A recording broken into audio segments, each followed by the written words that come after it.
Hello and welcome back to the PowerDrift podcast. In this episode, we'll cover road etiquettes. In road etiquettes, we are going to cover a lot of things, including lights, horns, traffic situations, etc., etc. So I think without wasting any more time, let's get right to it. We'll not get right to it.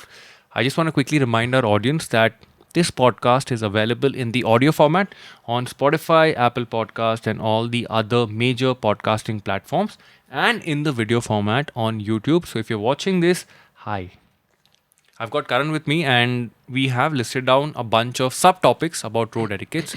Yeah. I also wanted to sort of harp on etiquettes in general related to your product or related to your motorcycle or your car. Yeah. But we'll save that topic for another day.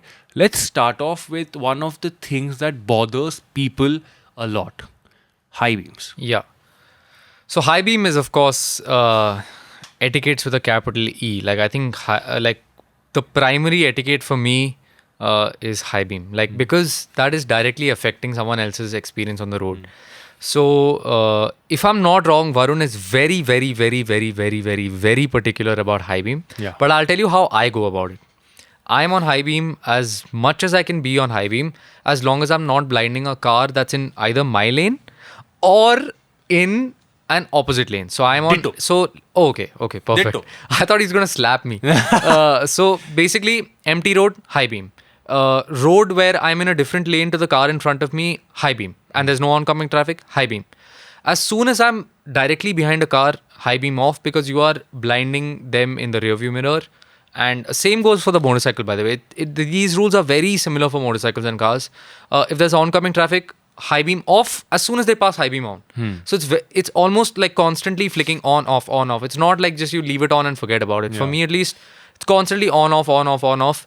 Sometimes, and I'm admitting this for the first time on the PowerDrift podcast, is that sometimes when someone is coming in front of me with a high beam, I give them a dipper and they don't take their high beam off. Sometimes I'm like, I'll blind you too, and I put on the high beam. I know it's not the best thing to do, but I'm just admitting I do it. And it's not really, like, the more I'm admitting to my guilt, it's not really helping anyone, because you can't fight fire with fire and high beam with high beam. Yeah. But it's just my... With motorcycles, things are a little different. And it's a big hazard for motorcyclists when a car with a high beam is approaching from the other side. Yeah. And also, motorcycles don't have the brightest of lights. Yeah. They very rarely actually have Very great lights. rarely. Yeah. Very rarely. Yeah. And if it's foggy, if it's raining, if It's- visibility is generally low, then Yeah. high beams from the other opposite direction is a bit of a problem. Yeah. And Pune as a city, high beams One epidemic. of the it's one It's of an the epidemic. worst. Yeah, it's actually one of the worst. Like I would have thought, like Delhi would be bad. I'm from Delhi before the comment warriors come, but it's actually not as bad as in Delhi. Here, Pune is it's bad. really bad. Like Yeah. I would say more than 50% people I are hope riding and driving. people get a little sensitive about this. Yeah. Because why do you want to put another driver or a rider under stress when you Yeah. flash your high beam?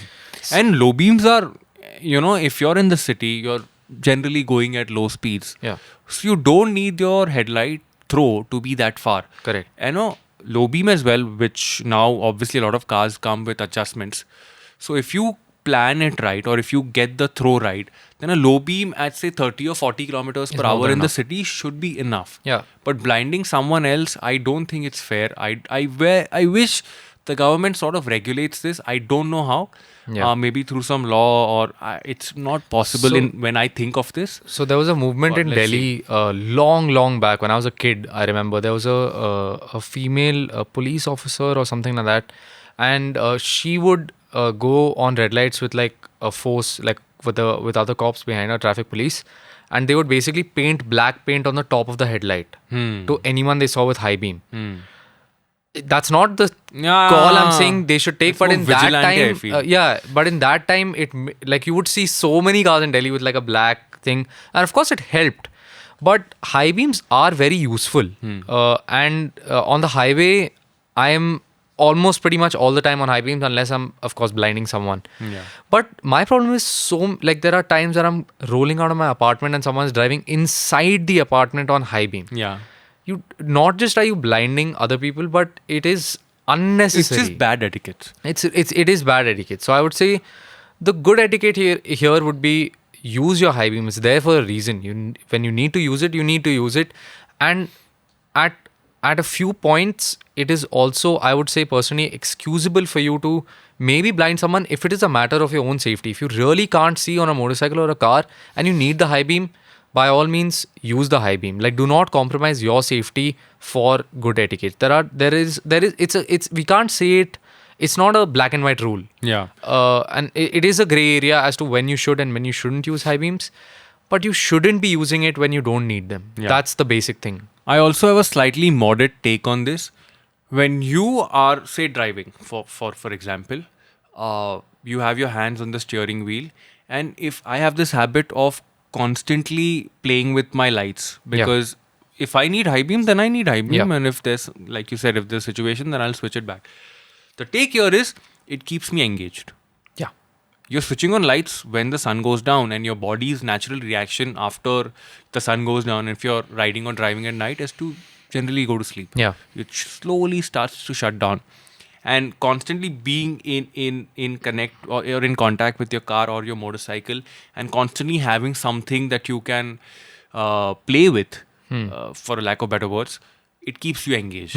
It keeps you alert. It keeps you awake. So use it. Like you said, I think Karan's put it out the best. I don't need to add anything else. Use it when it's necessary. Don't create trouble for someone who's coming from the... It's not fair. Yeah. So that's the first bit. Yeah. What's the second one? Horns. We can do horns, yeah. Horns. Again, it's a similar situation. Okay. Every motorcycle or every car has a horn. And it should be used. I mean, I've used horns. I still use horns. But use it at the right place, at the right time. Being on the horn all the time is... I mean, just because you can doesn't mean you should. Yeah. And usually car horns are a little loud. Yeah. And there were horns that were used by, I think, Skoda back in the day, that were louder. Like it was like a pom-pom. Yeah. I don't know how to explain this, but they're pom-poms. Yeah. And they are loud. Yeah. And if you're, going fast, even on internal roads or on the highway, and if you come really close to another vehicle and honk, it might startle them. And then that individual might lose control over the vehicle. Correct. Horns are great. Horns are there for a purpose, just like the high beam on any car or on any motorcycle. But use it wisely. Don't be, let me give you an example. I'd gone to South Africa and I was there for 10, 11 days. And during the course of 10, 11 days, I maybe heard the honk of a horn thrice in 11 days. Yeah.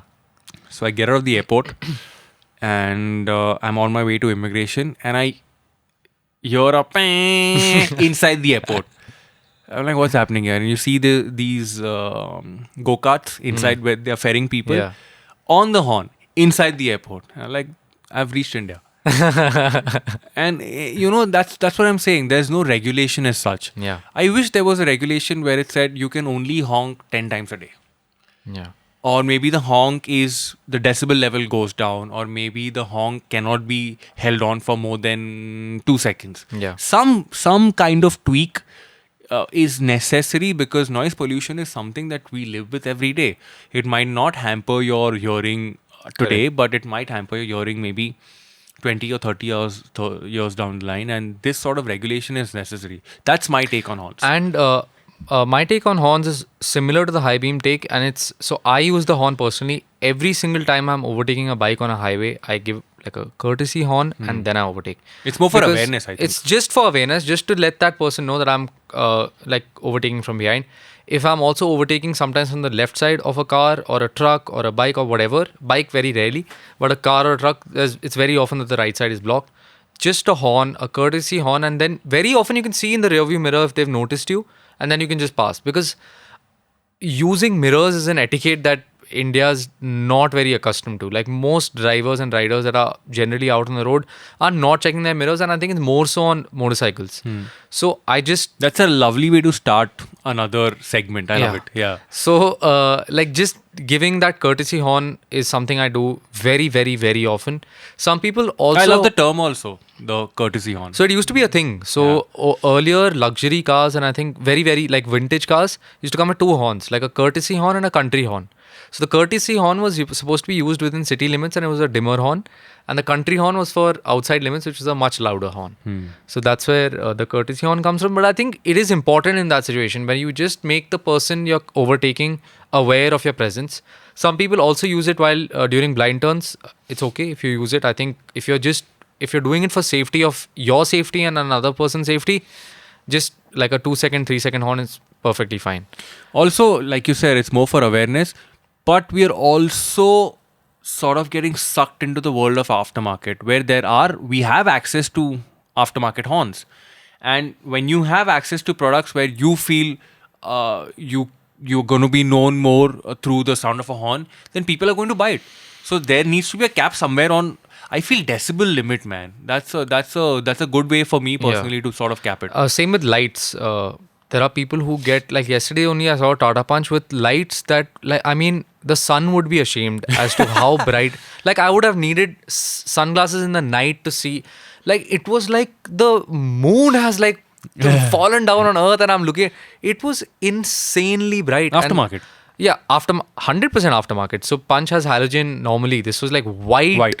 And there has to be a regulation on the total brightness a headlight can emit, because it Even is dangerous. aftermarket. Even aftermarket. Yeah. Because it is dangerous. I mean, firstly, aftermarket headlight modifications are completely illegal in India. Yeah.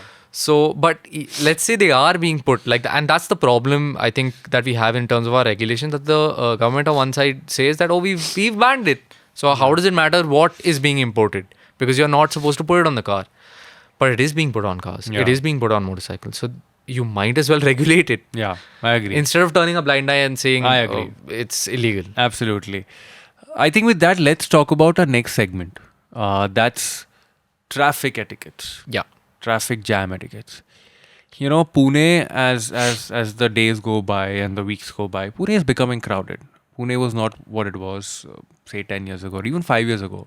The area that we stay in, with metro work rolling in and with you have the same width of the road, and you know there's so much work going on that someday or the other you will be caught in a traffic jam.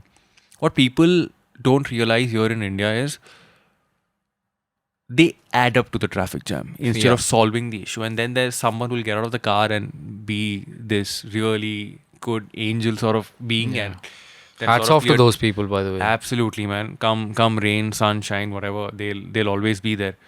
But the solution to getting out of a traffic jam, I feel personally, is being patient. For sure. You know, when you land up at a junction where you see that there's a vehicle coming from the other end, why do you want to go and just stop in front of the vehicle? Why can't you stop maybe 10 feet before the situation escalates and causes a traffic jam? Yeah. And it's unfortunate. Yeah. I don't know who to blame or what to blame. Maybe it's education, maybe it's urgency. So I'm not completely blaming the occupant of the vehicle. Yeah. But there needs to be the sense of patience where you stop before creating a situation. Because you've already created a situation. And what's going to happen in the situation is there's going to be people who will line up behind you. Correct. They will see you jump the line and they will jump the line as well. There are clear barricades like in service lanes right around our area. Yeah. And you will see people on the left hand side of the barricade where you are supposed to be, and then there is some guy or some individual who will come in a car or on a motorcycle, go from the opposite side and stop at the front. Yeah. And then there's a queue that follows, and then you've completely disrupted the whole movement. I don't understand it. So my solution here or suggestion here is be patient. Don't rush into things. Yeah. Wait for the other person to pass. That's one part of the solution.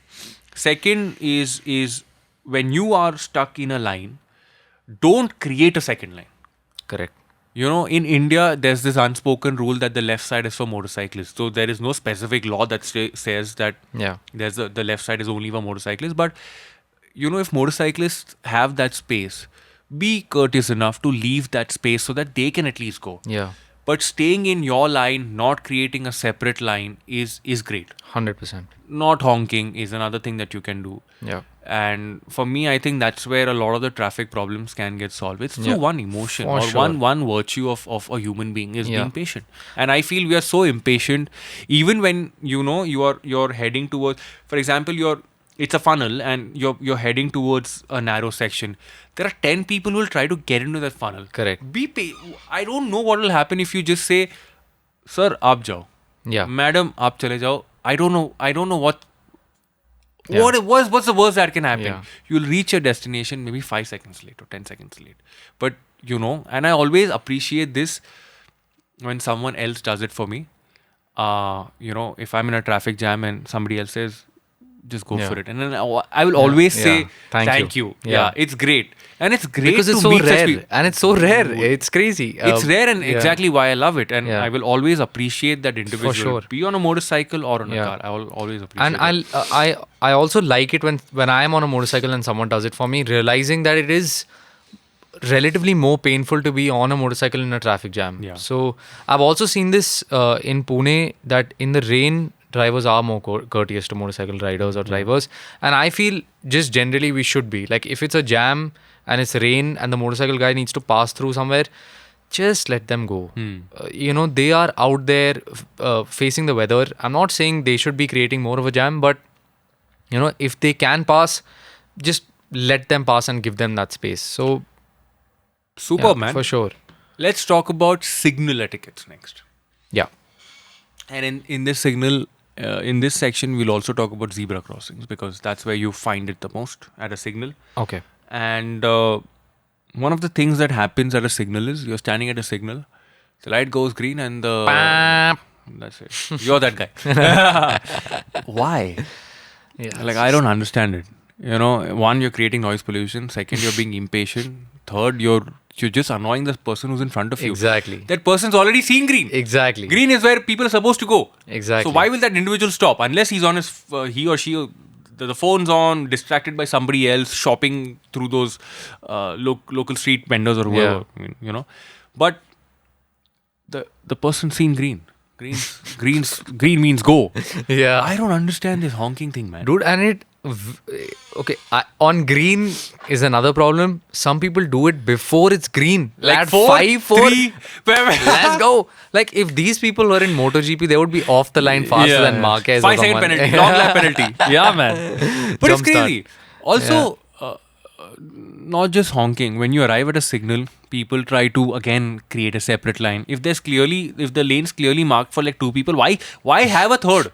I don't understand it. Also creeping, and this will also involve the zebra crossing. Some people arrive at a signal, they wait at the signal, but then they don't wait. Yeah. They start creeping forward slowly.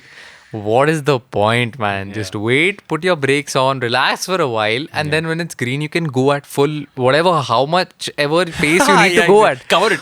Just why do you need to crawl? And then these are the people who very often don't see the green light initially because they pass that green light thing and then they react to traffic later and then they're slower anyways. And then they get honked at. Yeah. And by creeping, they are going over the zebra crossing, which brings us on to The zebra crossing. Dude, it's one, the zebra crossings in India are terrible.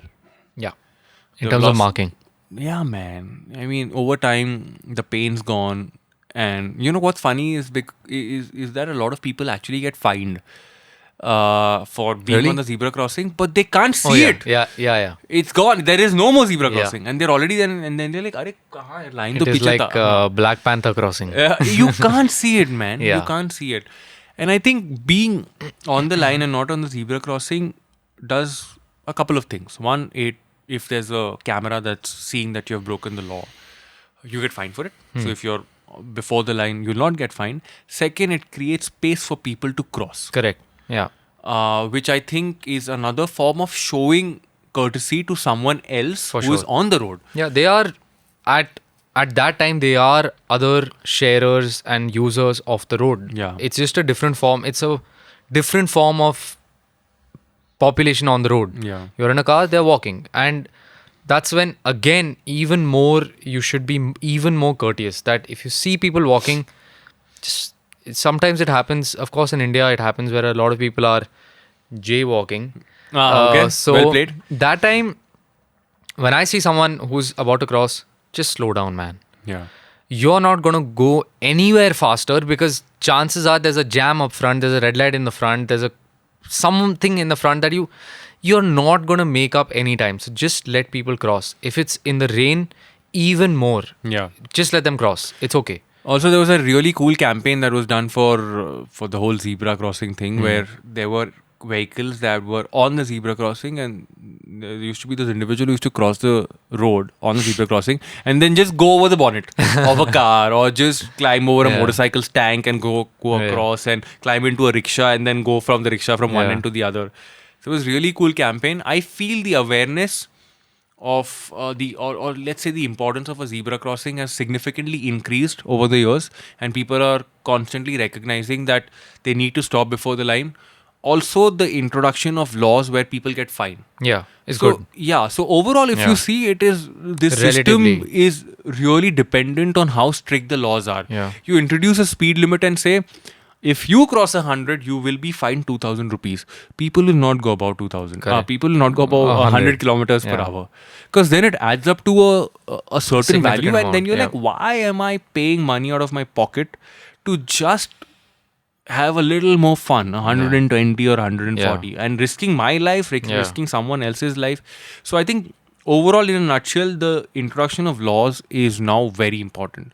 Of course, I personally feel that road education has improved significantly. It's not everywhere. Maybe in metros, it's improved significantly, where people aren't honking that much or adhering to certain laws, certain speed limits, staying in their lane, being a little courteous. That has increased over time, but it needs to increase faster now. Yeah. And it needs to simmer down to tier 2, tier 3 villages, towns, Because etc. right now there are more cars and motorcycles on the road than ever before. So it is very, very important for this road education to expand significantly. And not just the basic stuff. We need to have lane discipline come into play. Yeah. You know, this signal discipline. Zebra crossings need to be also taught to pedestrians. Like it's very often we see even the pedestrians don't respect the zebra crossing as much.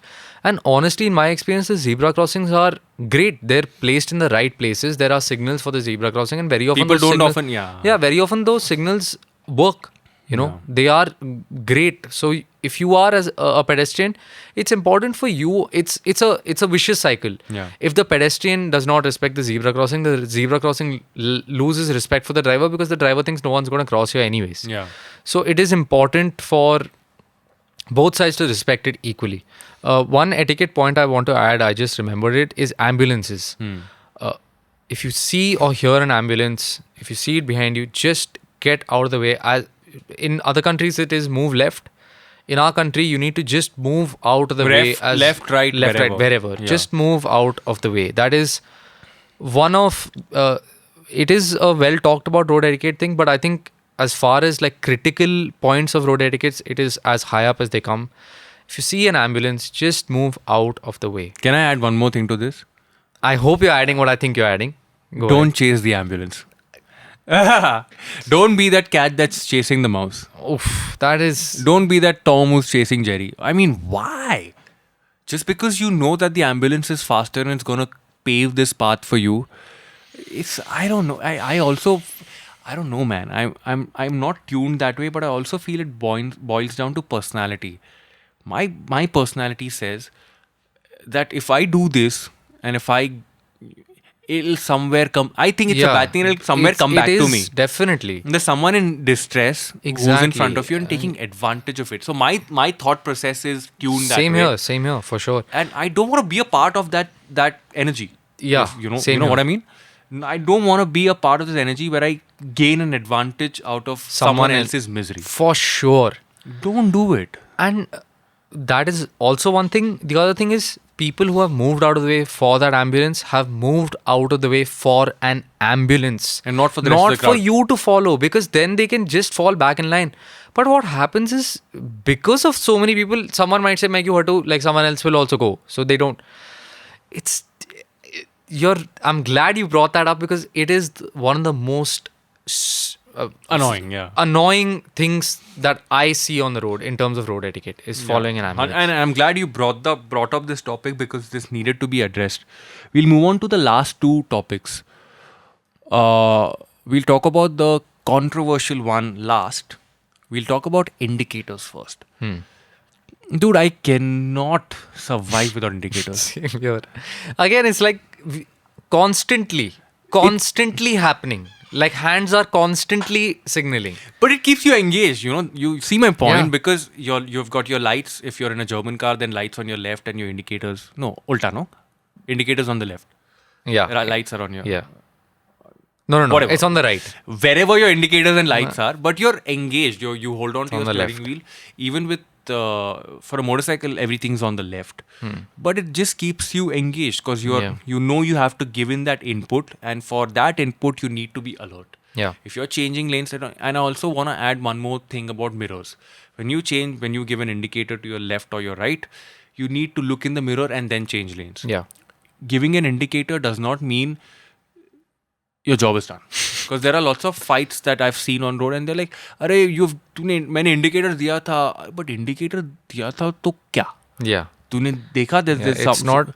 Indicator is just a statement of intent. It is Exactly. not a contract that you sign to take the turn that no one can now break the contract. Exactly. So look in your mirror, make sure that there's nobody behind you, and then go in another lane. Yeah. But indicators is such an underrated component of your driving or riding experience.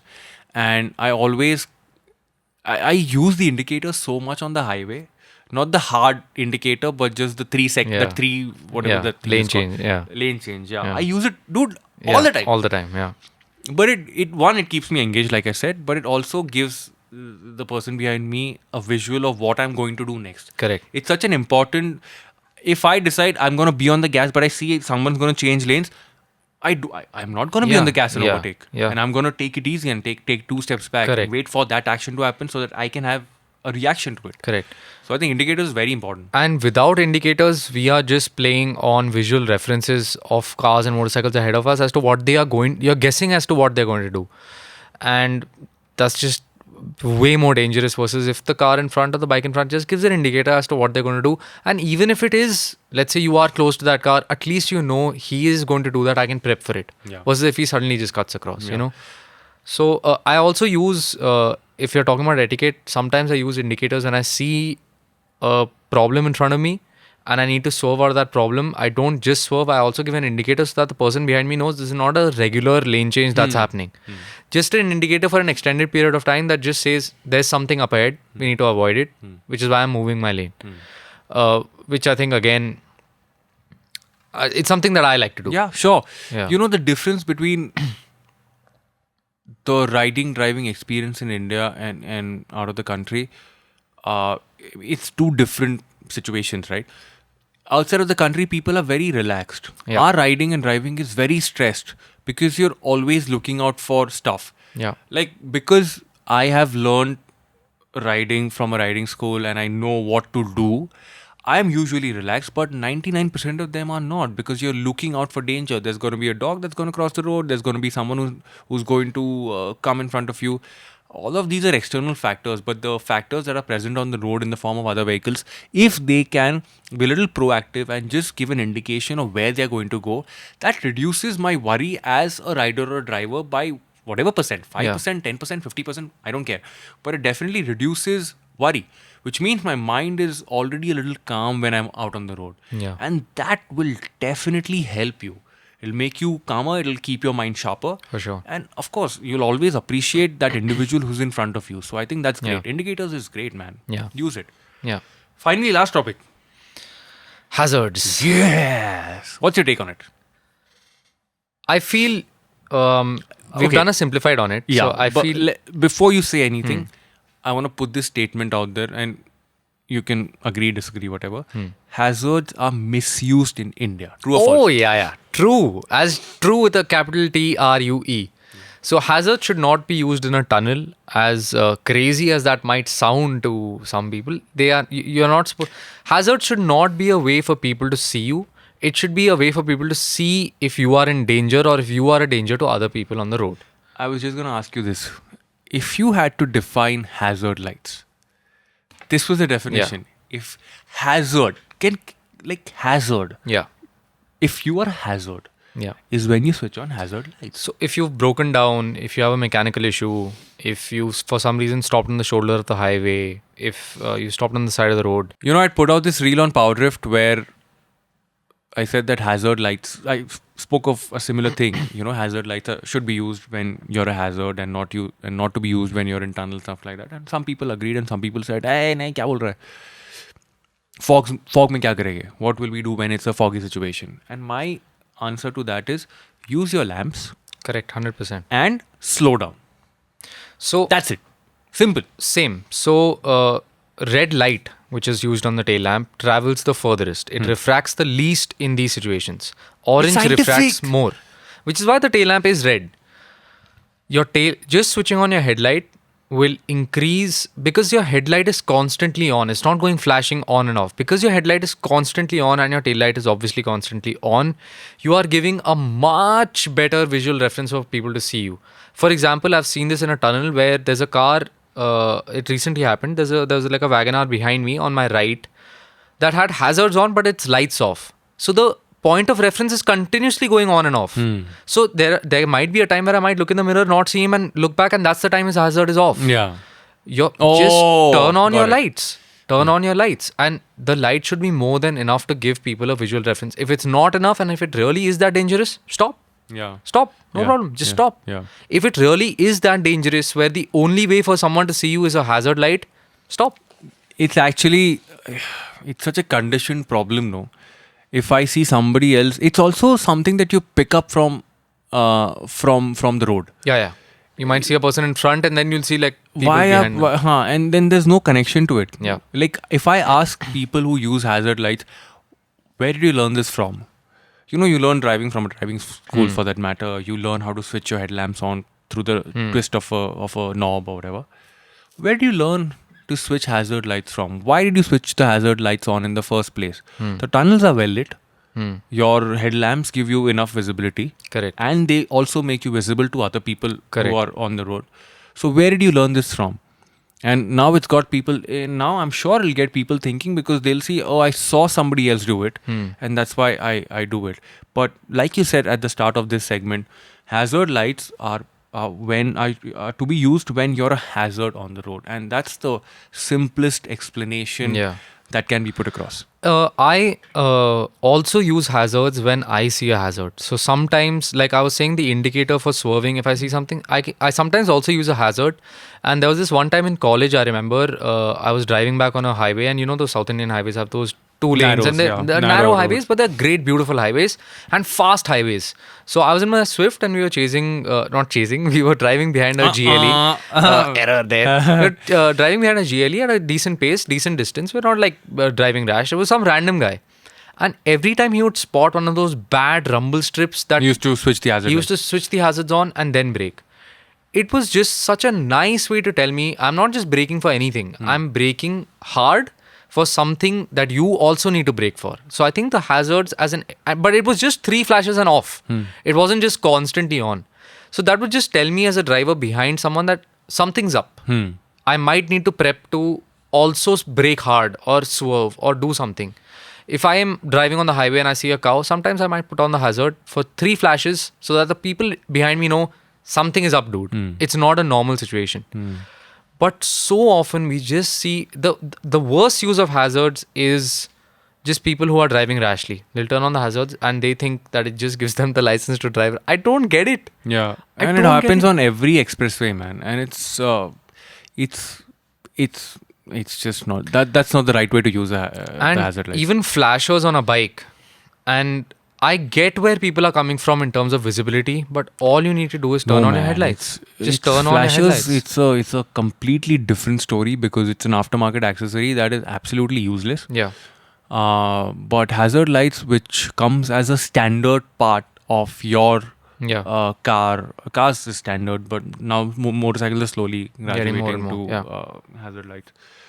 Use it wisely. Yeah.